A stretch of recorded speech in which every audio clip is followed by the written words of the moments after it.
John Keel is a world-renowned expert with unidentified flying objects, and has written numerous books and articles on the subject.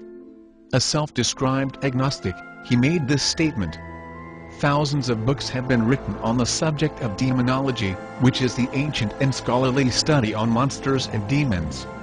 The manifestations and occurrences described in this literature are identical to the UFO phenomena.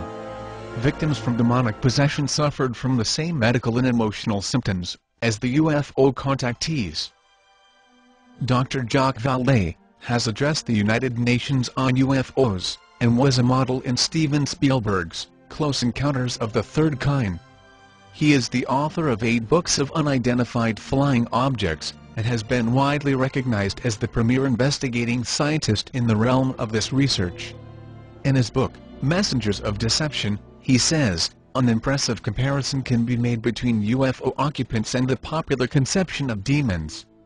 And in his book, Confrontations, he writes, the medical examinations to which abductees are said to be subjected, often accompanied by sadistic sexual manipulation, is reminiscent of the medieval tales of encounters with demons.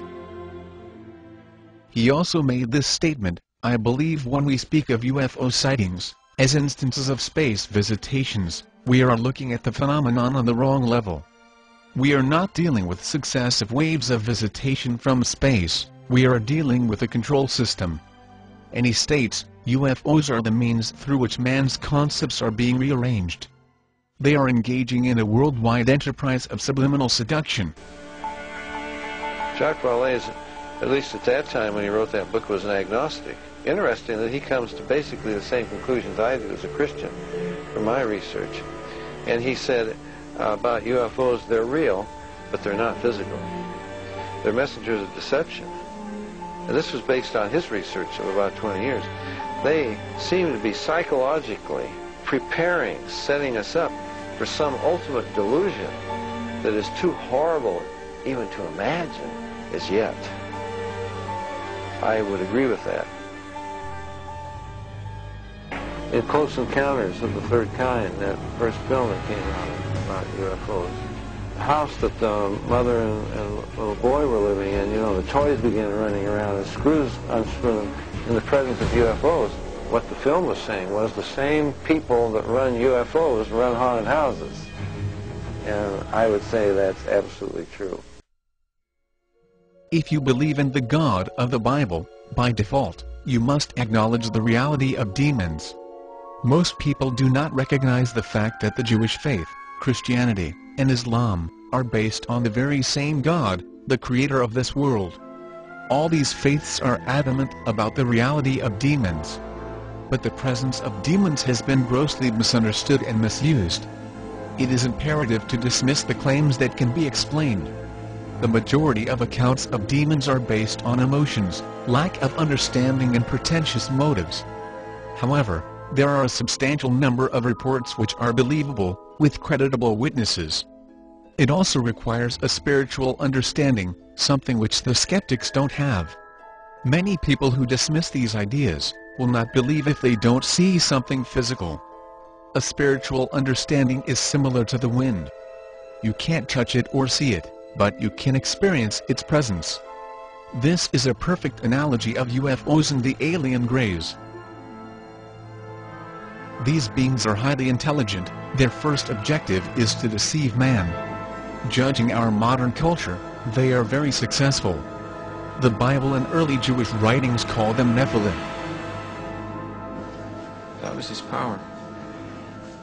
The greatest trick the devil ever pulled was convincing the world he didn't exist.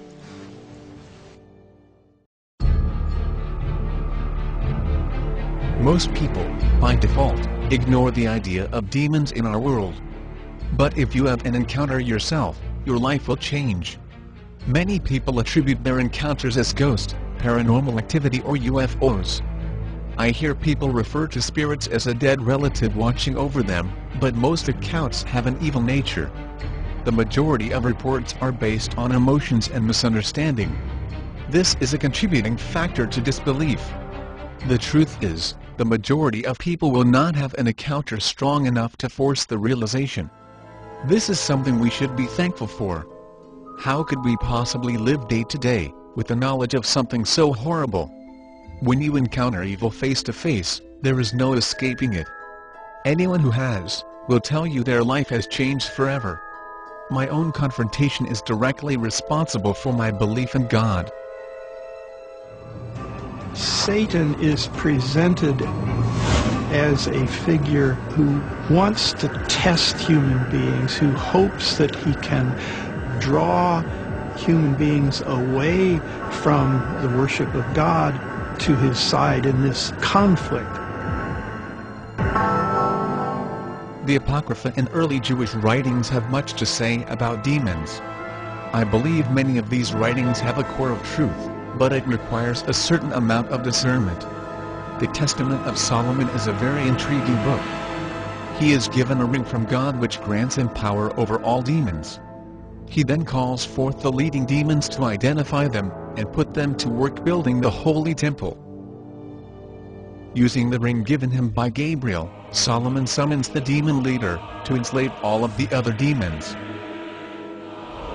And I questioned him, and he promised to bring me in bonds all the unclean spirits. One by one, he puts them to work building the foundations of his temple. So what's the idea here? That if you can somehow tap into the good side of the force, you can use that to subdue the dark side, and even to cause the dark side to work for good. I think we can see the use of demons as actually a way of saying that the temple is of divine origin. It wasn't a bunch of stone cutters and bricklayers that built the temple. It was these divine beings that Solomon was able to control and force to spin the hemp and cut the marble and put bricks on top of one another. Jesus refers to these accounts and the power Solomon had over them. Sometime near the year 30 AD, a crowd gathers in a small village around a lake called Gennesaret. Here the residents of this Roman province called Judea witness a miracle. In the process of healing a man, Jesus is accused of having a demon. In his rebuke, he refers to the Testament of Solomon and says he has greater power. This very statement gives legitimacy to the Testament of Solomon. At least we know there is a core of truth here. Luke chapter 11 verse 31. The queen of the south shall rise up in the judgment with the men of this generation, and shall condemn them, for she came from the ends of the earth to hear the wisdom of Solomon. And behold, a greater than Solomon is here. He says this in the middle of an exorcism of demons. He says, for behold, someone greater than Solomon is here. Why doesn't he say greater than King David? No, greater than Solomon. The theme of demons in the Bible is very real. If you are not aware, then you are vulnerable. There are a limited amount of demons in this world. The book of Baruch says there were 409,000. But there is no way to really know. This means there is a limited amount which they can do. The nature of demons is similar to the nature of people. Demons can be meek, and they are vicious, and every combination in between. The Jewish Midrash explains some of their qualities. Noah took demons into the ark and thus preserved their species. A demon named Og went with Noah to plant the vineyard and made a condition with him not to interfere in any way with his work, or he would injure him. Demons are also known as the hairy ones, as the prophet describes in Isaiah chapter 13. The word means demoniac agency as well as flames. And when we are told that Pharaoh's magicians imitated Moses' performance of miracles, it means that they did this through the agency of demons. As Pharaoh's magicians worked their imitation of Moses' miracles through demons, they were unable to imitate the third plague, since demons cannot bring forth anything smaller than a barley corn. With the crow of the cock announcing the approaching dawn of day, the power of demons diminishes, their power being for the most part confined to night only.